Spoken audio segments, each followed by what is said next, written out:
ਉਹਨੂੰ ਸਭ ਤੋਂ ਵੱਡੀਆਂ ਤਾਕਤਾਂ ਪੰਥ ਨੇ ਦਿੱਤੀਆਂ, ਲੇਕਿਨ ਮੋਹ ਪੁੱਤਰ ਮੋਹ ਦੇ ਅੰਦਰ ਉਹਨਾਂ ਨੇ ਸਾਰਾ ਕੁਝ ਤਬਾਹ ਕਰ ਦਿੱਤਾ। ਮੈਂ ਉਹਨੂੰ ਕਿਹਾ ਸੀ ਸੁਖਬੀਰ ਨੂੰ ਕਿ ਤੂੰ ਇੱਕ ਦਿਨ ਕਦੇ ਜੇਲ੍ਹ 'ਚ ਗਿਆ, ਤੂੰ ਕੋਈ ਅਕਾਲੀ ਦਲ ਦੇ ਕੋਈ ਕੰਮ 'ਚ ਗਿਆ, ਕਦੇ ਕੋਈ ਮੋਰਚੇ 'ਚ ਗਿਆ? ਮੈਂ ਕਿਹਾ ਕੋਰ ਕਮੇਟੀ 'ਚ ਕਿ ਸੁਖਬੀਰ ਸਿੰਘ ਤੂੰ ਪ੍ਰਧਾਨ ਹੈ, ਤੂੰ ਛੱਡ ਹੁਣ ਰਿਜ਼ਾਈਨ ਕਰ ਦੇ। ਲੇਕਿਨ ਉਹਨੇ ਬਹੁਤ ਗੁੱਸਾ ਮੰਨਿਆ। ਅਸੀਂ ਕੋਸ਼ਿਸ਼ ਕੀਤੀ ਕਿ ਸ਼੍ਰੋਮਣੀ ਅਕਾਲੀ ਦਲ ਨੂੰ ਉਹਨਾਂ ਲੀਹਾਂ 'ਤੇ ਲਿਆਉਣ ਦਾ ਕੋਸ਼ਿਸ਼ ਕਰੀਏ, ਲੇਕਿਨ ਸੁਖਬੀਰ ਸਿੰਘ ਬਾਦਲ ਨੇ ਆਪਣੇ ਸਿਵਾਏ ਫੰਕਸ਼ਨ ਤੋਂ, ਸਿਵਾਏ ਆਪਣੀ ਇੰਡਸਟਰੀ ਤੋਂ, ਸਿਵਾਏ ਆਪਣੇ ਬਿਜ਼ਨਸ ਤੋਂ ਕੋਈ ਨਹੀਂ ਕੀਤਾ। ਸਟੇਜ 'ਤੇ ਵਿਰਾਜਮਾਨ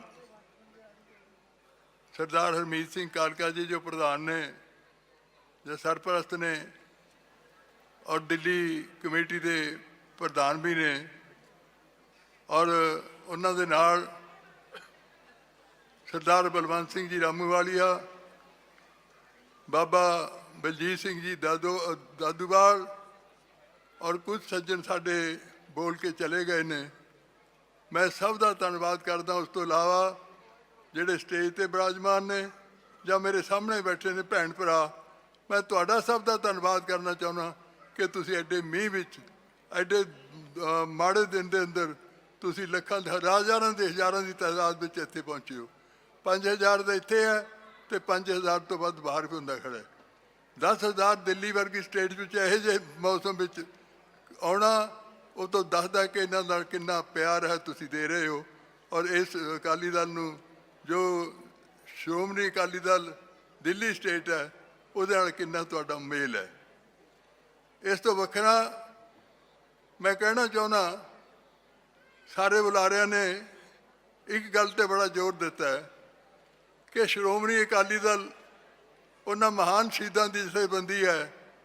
ਔਰ ਕਦੋਂ ਬਣੀ ਸੀ? ਇਹ ਕੋਈ ਏਅਰ ਕੰਡੀਸ਼ਨ ਕਮਰੇ 'ਚ ਨਹੀਂ ਬਣੀ ਸੀ, ਇਹ ਸ਼ਹਾਦਤਾਂ ਲਈ ਬਣੀ ਸੀ। ਜਦੋਂ ਸ਼੍ਰੋਮਣੀ ਪ੍ਰਬੰਧਕ ਕਮੇਟੀ ਸਾਡੇ ਸਿੰਘਾਂ ਨੇ ਬਣਾਈ ਅਤੇ ਨਾਲ ਹੀ ਸ਼੍ਰੋਮਣੀ ਅਕਾਲੀ ਦਲ ਦੀ ਸਿਰਜਣਾ ਕੀਤੀ, ਔਰ ਉਹ ਲੜਾਈ ਲੜਨ ਲਈ, ਗੁਰੂ ਘਰਾਂ ਨੂੰ ਛੁਡਾਉਣ ਲਈ, ਉਹ ਲੜਾਈ ਦੇ ਅੰਦਰ 5000 ਸਿੰਘਾਂ ਨੇ ਸ਼ਹਾਦਤ ਦਿੱਤੀ। ਇਹ ਕੋਈ ਛੋਟੀ ਗੱਲ ਨਹੀਂ। 5000 ਸਿੰਘਾਂ ਦੇ ਖੂਨ ਨਾਲ ਸਿਰਜੀ ਹੋਈ ਇਹ ਜਥੇਬੰਦੀ ਹੈ, ਲੇਕਿਨ ਬੜੇ ਅੱਛੇ ਢੰਗ ਨਾਲ ਚੱਲਦੀ ਰਹੀ। ਅਤੇ ਜਿਸ ਤਰ੍ਹਾਂ ਬਾਬਾ ਦਾਦੂਵਾਲ ਜੀ ਕਹਿ ਰਹੇ ਸੀ ਕਿ ਇੱਕ ਪਰਿਵਾਰ ਨੇ, ਇੱਕ ਇਨਸਾਨ ਨੇ ਉਸ ਨੂੰ ਇਸ ਤਰ੍ਹਾਂ ਵਰਤਿਆ ਕਿ ਉਹਨੂੰ ਸਭ ਤੋਂ ਵੱਡੀਆਂ ਤਾਕਤਾਂ ਪੰਥ ਨੇ ਦਿੱਤੀਆਂ, ਲੇਕਿਨ ਮੋਹ ਪੁੱਤਰ ਮੋਹ ਦੇ ਅੰਦਰ ਉਹਨਾਂ ਨੇ ਸਾਰਾ ਕੁਝ ਤਬਾਹ ਕਰ ਦਿੱਤਾ। ਔਰ ਮੈਂ ਹੈਰਾਨ ਹਾਂ, ਸਾਨੂੰ ਵੱਖਰਾ ਕਿਉਂ ਹੋਣਾ ਪਿਆ? ਅਸੀਂ ਲੋਕ ਉਹ ਸੀਗੇ, ਮੈਂ ਕਈ ਵਾਰੀ ਮੇਰੇ 'ਤੇ ਚੈਲੰਜ ਕੀਤਾ ਕਿ ਨੇ ਬੜੇ ਅਹੁਦੇ ਲਏ ਨੇ, ਲੇਕਿਨ ਮੈਂ ਕਹਿਣਾ ਚਾਹੁੰਦਾ, ਮੈਂ ਉਹਨੂੰ ਕਿਹਾ ਸੀ ਸੁਖਬੀਰ ਨੂੰ ਕਿ ਤੂੰ ਇੱਕ ਦਿਨ ਕਦੇ ਜੇਲ੍ਹ 'ਚ ਗਿਆ, ਤੂੰ ਕੋਈ ਅਕਾਲੀ ਦਲ ਦੇ ਕੋਈ ਕੰਮ 'ਚ ਗਿਆ, ਕਦੇ ਕੋਈ ਮੋਰਚੇ 'ਚ ਗਿਆ? ਅਸੀਂ ਹਰ ਮੋਰਚੇ 'ਚ ਗਏ, ਜੇਲ੍ਹਾਂ ਕੱਟੀਆਂ, ਇੰਨੀਆਂ ਜਿਹੀਆਂ ਜੇਲ੍ਹਾਂ ਵੀ ਕੱਟੀਆਂ ਜਿੱਥੇ ਕਿਤੇ ਕਿਸੇ ਨੂੰ ਮਿਲਣ ਦੀ ਇਜਾਜ਼ਤ ਨਹੀਂ ਸੀ। ਲੇਕਿਨ ਅੱਜ ਹਾਲਾਤ ਇਹਨੇ ਸਾਨੂੰ ਕਿਉਂ ਵੱਖਰਾ ਹੋਣਾ ਪਿਆ? ਵੱਖਰਾ ਇਸ ਕਰਕੇ ਹੋਣਾ ਪਿਆ ਕਿ ਜਦੋਂ ਪਹਿਲੀ ਵਾਰੀ ਅਸੀਂ 14-15 ਸੀਟਾਂ ਜਿੱਤੀਆਂ, ਮੈਂ ਕਿਹਾ ਕੋਰ ਕਮੇਟੀ 'ਚ ਕਿ ਸੁਖਬੀਰ ਸਿੰਘ ਤੂੰ ਪ੍ਰਧਾਨ ਹੈ, ਤੂੰ ਛੱਡ ਹੁਣ ਰਿਜ਼ਾਈਨ ਕਰ ਦੇ। ਲੇਕਿਨ ਉਹਨੇ ਬਹੁਤ ਗੁੱਸਾ ਮੰਨਿਆ, ਔਰ ਗੁੱਸਾ ਮੰਨ ਕੇ ਬਾਹਰ ਨਿਕਲਣ ਲੱਗਿਆ। ਉਹਦੇ ਬੰਦਿਆਂ ਨੇ ਫੜ ਲਿਆ। ਔਰ ਇਹ ਤੋਂ ਬਾਅਦ ਅਸੀਂ ਕੋਸ਼ਿਸ਼ ਕੀਤੀ ਕਿ ਸ਼੍ਰੋਮਣੀ ਅਕਾਲੀ ਦਲ ਨੂੰ ਉਹਨਾਂ ਲੀਹਾਂ 'ਤੇ ਲਿਆਉਣ ਦਾ ਕੋਸ਼ਿਸ਼ ਕਰੀਏ, ਲੇਕਿਨ ਸੁਖਬੀਰ ਸਿੰਘ ਬਾਦਲ ਨੇ ਆਪਣੇ ਸਿਵਾਏ ਫੰਕਸ਼ਨ ਤੋਂ, ਸਿਵਾਏ ਆਪਣੀ ਇੰਡਸਟਰੀ ਤੋਂ, ਸਿਵਾਏ ਆਪਣੇ ਬਿਜ਼ਨਸ ਤੋਂ ਕੋਈ ਨਹੀਂ ਕੀਤਾ, ਬਲਕਿ ਜਿਵੇਂ ਬਾਬਾ ਜੀ ਕਹਿ ਕੇ ਗਏ ਨੇ, ਉਹਨੇ ਬੜੇ ਬੜੇ ਸਾਰੇ ਰੇਤੇ ਵਾਲੇ ਦੂਜੇ ਇਕੱਠੇ ਕਰਕੇ, ਜਿਹਨੇ ਜੋ ਅੱਜ ਵੀ ਉਹਦੇ ਨਾਲ ਕੁਝ ਫਿਰਦੇ ਨੇ, ਉਹਦੇ ਨਾਲ ਕੀਤਾ ਹੈ। ਸ਼੍ਰੋਮਣੀ ਅਕਾਲੀ ਦਲ ਤੁਸੀਂ ਕਿਉਂ ਬਣਾਉਣਾ ਪਿਆ? ਇਸ ਕਰਕੇ ਬਣਾਉਣਾ ਪਿਆ ਕਿ ਜਦੋਂ ਹੋਰ ਕੋਈ ਰਸਤਾ ਨਾ ਹੋਵੇ ਤੇ ਫਿਰ ਕੀ ਕਰੇ, ਲੋਕਾਂ ਨੂੰ ਇਹ ਨਾ ਹੋਵੇ ਕਿ ਉਹ ਕਿਸੇ ਪਾਸੇ ਹੋਰ ਤੁਰ ਜਾਣ। ਉਹ ਸ਼੍ਰੋਮਣੀ ਅਕਾਲੀ ਦਲ ਦਿੱਲੀ ਸਟੇਟ ਬਣਾਉਣਾ ਪਿਆ। ਔਰ ਸਾਨੂੰ ਖੁਸ਼ੀ ਹੈ ਕਿ ਅੱਜ ਉਹਨਾਂ ਨੂੰ ਜਿਹੜੇ ਗੁਰਦੁਆਰਾ ਇਲੈਕਸ਼ਨ ਕਮਿਸ਼ਨ ਨੇ ਜੋ ਨਿਸ਼ਾਨ ਦਿੱਤਾ ਉਹਦਾ ਅੱਜ ਉਦਘਾਟਨ ਹੋਇਆ। ਔਰ ਇਹ ਨਿਸ਼ਾਨ ਵੀ ਐਸਾ ਮਿਲਿਆ ਕਿ ਸੇਵਾ ਦੀ ਟੋਕਰੀ। ਔਰ ਸਿੱਖਾਂ ਵਿੱਚ ਸਭ ਤੋਂ ਵੱਡੀ ਸੇਵਾ ਭਾਵਨਾ ਔਰ ਸੇਵਾ ਲਈ ਸਾਡਾ ਹੱਕ ਬਣਦਾ ਔਰ ਅਸੀਂ ਤੁਰਦੇ ਹਾਂ। ਉਹਦੇ ਲਈ ਇਹਨਾਂ ਨੂੰ ਸੇਵਾ ਦੀ ਟੋਕਰੀ ਬਖਸ਼ਿਸ਼ ਹੋਈ ਹੈ। ਮੈਂ ਵਧਾਈ ਦਿੰਦਾ ਔਰ ਵਾਹਿਗੁਰੂ ਅੱਗੇ ਅਰਦਾਸ ਕਰਦਾ ਕਿ ਇਹਨਾਂ ਨੂੰ ਜਿਸ ਸ਼ਰਧਾ ਨਾਲ ਇਹਨਾਂ ਨੇ ਪਾਰਟੀ ਖੜੀ ਕੀਤੀ ਹੈ ਉਹ ਸ਼ਰਧਾ ਨਾਲ ਹੀ ਆਉਣ ਵਾਲੇ ਸਮੇਂ ਵਿੱਚ ਜਿੱਤਾਂ ਪ੍ਰਾਪਤ ਕਰਨਗੇ। ਮੈਂ ਸਰਦਾਰ ਕਾਲਕਾ ਜੀ, ਚੱਡਾ ਸਾਹਿਬ ਔਰ ਭੁੱਲਰ ਸਾਹਿਬ ਤੇ ਹੋਰ ਇਹਨਾਂ ਦੇ ਸਾਥੀਆਂ ਨੂੰ ਇਸ ਗੱਲ ਦੀ ਵਧਾਈ ਦੇਣਾ ਚਾਹੁੰਦਾ। ਵੀਰੋ, ਅੱਜ ਦਾ ਵਕਤ ਐਸਾ ਆ ਗਿਆ, ਸਰਦਾਰ ਪ੍ਰਬੰਧ ਸਿੰਘ ਰਾਮੂ ਵਾਲੇ ਨੇ ਤੁਹਾਡੇ ਸਾਹਮਣੇ ਬਹੁਤ ਅੱਛੇ ਢੰਗ ਨਾਲ ਗੱਲਾਂ ਕੀਤੀਆਂ ਔਰ ਮੈਂ ਸਿਰਫ ਤੁਹਾਡੇ ਵਿੱਚ ਖੜਾ ਇਸ ਕਰਕੇ ਕਿ ਸਾਨੂੰ ਵੀ ਕਿਉਂ ਬਣਾਉਣਾ ਪਿਆ ਸ਼੍ਰੋਮਣੀ ਅਕਾਲੀ ਦਲ ਸੰਯੁਕਤ।